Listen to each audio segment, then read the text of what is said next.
Merry Christmas, Happy Holidays, and Happy New Year to you all. It's been yet another heck of a year, but I'm glad we made it through. I know we all sort of hoped that 2021 would be better, but at least there still remains some hope for a better next year. With the chaotic and frenetic last couple years especially, we have a tendency to yearn for the simplicity and traditions of the past. Back when things were easier, you could gather without worry, and chocolate oranges were larger and didn't cost $6.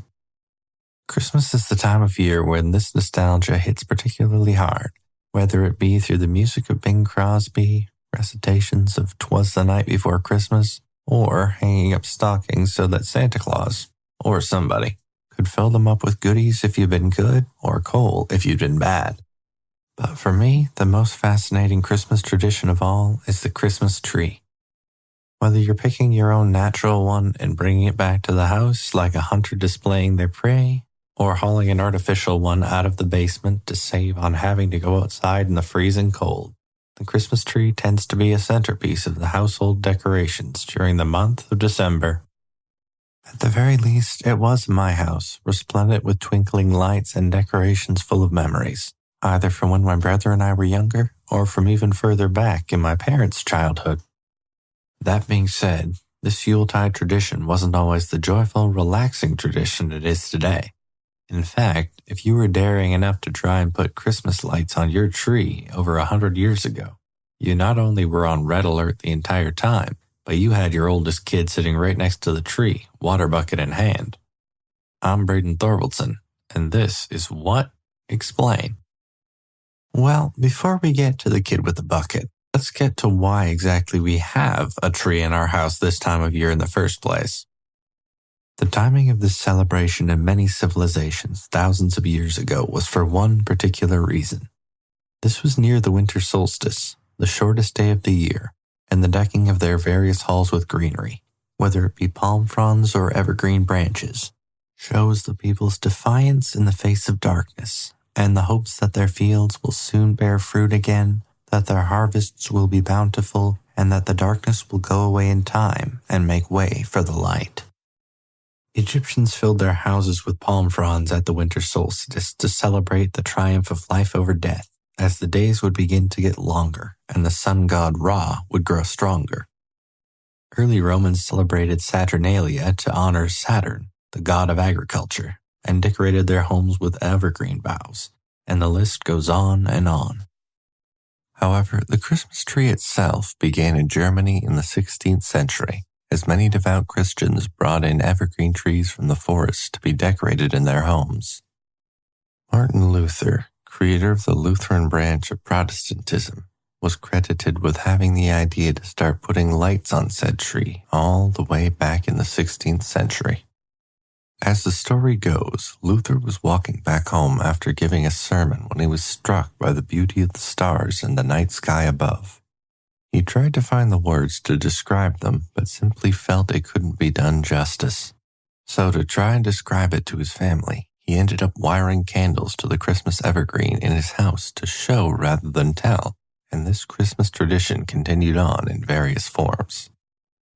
The Christmas tree was a constant in many German households for the next few centuries, and even continued with German settlers moving into North America. But to many of the Puritan early settlers in the United States in particular, Christmas tree was considered a pagan symbol to be stomped out. Some considered the Christmas tree a mockery of their most holy day. From the minute they landed in North America, they wanted Christmas to be a time of solemn observance, to the extent that the General Court of Massachusetts created a law in 1659 making any observance of December 25th other than a church service a penal offense. In some towns, people were fined for hanging Christmas decorations, and many of the religious leaders of the Puritan faith railed against the mockery of the observance. This Puritan and German stalemate continued well into the 19th century, before an illustration in an 1846 issue of the Illustrated London News finally broke the standoff. Queen Victoria was sketched with her children and her husband, Prince Albert, standing around a Christmas tree. Albert was initially from Germany and brought this tradition with him to Windsor when he married Victoria. The Queen was very popular with her subjects, and what the Queen was seen doing was immediately considered fashionable, both in Britain and in many of the eastern parts of North America. When faced with pressure from both German-descending immigrants and many of their own formerly British citizens, the Puritans relented and Christmas trees became an accepted Christmas tradition, or at the very least, they were no longer considered worthy of a penal offense. That being said, Christmas trees and Christmas tree lighting procedures of yesteryear are a far cry from what happens today. First of all, the trees were only brought in a couple days before Christmas to avoid them drying out in the house. Secondly, the candles were tied to the branches themselves with wire or rope as securely as they could. Additionally, there was no leaving the candles lit for long periods of time. The adults in the house lit all the candles in the evening. The family would gather around the tree to take a look for a few minutes, and then the candles were promptly put out before the fire got too close to any of the branches. As well, there were a couple of buckets of water near the tree in case the fire from one of the candles spread, but sometimes that precaution wasn't enough. As of 1908, enough fires happened due to candles on a Christmas tree that insurance companies no longer covered Christmas tree-related fires. Another of the founding fathers of the Christmas tree decorations as we know them is Thomas Edison, inventor, self-promotion expert, and famed elephant electrocutor. Believe me, the third one does merit a full mini-so to do it justice, but suffice to say for now, the elephant did not have it coming. However, the reasons we are talking about him today are twofold: his invention of the electric light bulb and his aforementioned penchant for showy displays of self-promotion.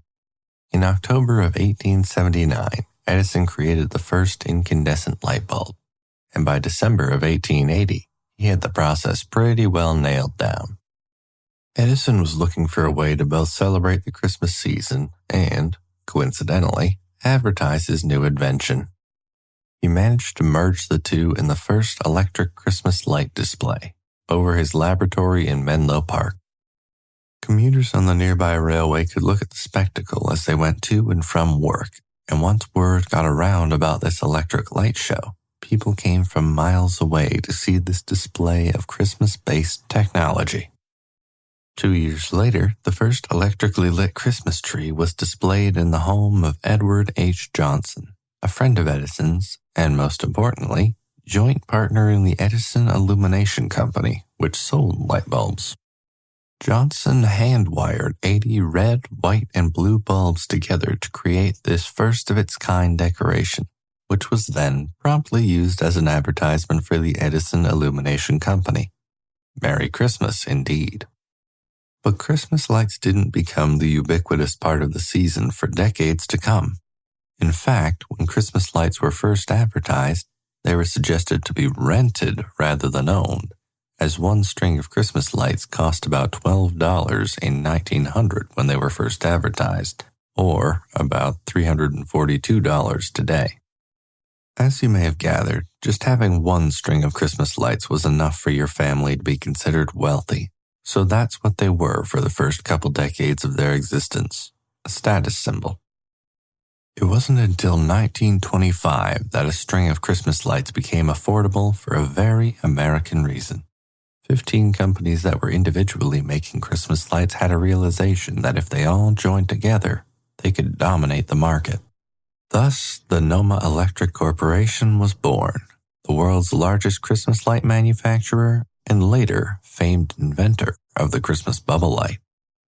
Noma remained at the top of the Christmas light food chain for about 40 years, until after being undercut by cheaper lights made outside the United States, they decided to get out of the lighting business in favor of safety plugs and wire assembly. By then, the genie was out of the bottle, and Christmas lights in a wide variety of shapes, colors, and quantities were here to stay. To me, even without the Christian traditions that have been so prevalent for Christmas, much of us bringing greenery into the house comes back to the light always returns. There will be growth again, even when it seems covered in snow and darkness and bleakness. That's what thousands of years of tradition around this time seems to come back to. It's one of the reasons we seem drawn to lighting as many things as humanly possible to contrast this darkest part of the year. It's a thing I take comfort in. No matter how overwhelming the dark seems, the light always returns. And either literally with a display of lights or metaphorically with some kindness to someone who needs it, checking in on a friend, or just overall being a good person, you can be part of that as well. Merry Christmas, Happy Holidays, and I'll talk to you next year. Audio mixing for this episode was done by Craig Murdoch, who tells me that while hand-wiring a Christmas tree in this day and age is impressive, it probably shouldn't keep causing the electricity in my building to go out. If you want to be up to date with all things podcast related, why not follow us on Instagram at WhatExplainCast or on our Facebook page as What Explain Podcast. Don't forget to subscribe to us on Apple Podcasts, Spotify, or wherever you get your podcasts. And if you have some time, please rate and review us. This is the second season finale of What Explain, so there will be a bit of a break in between episodes. Don't worry, there will be a season 3. I'm already hard at work on writing and recording the new episodes, which I am very excited about. There will be some mini episodes dropped in before the start of season 3, so I'm not leaving you all completely without content.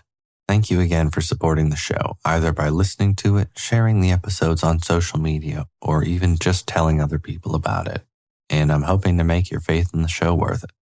I'll see you next year and next season, and thank you again.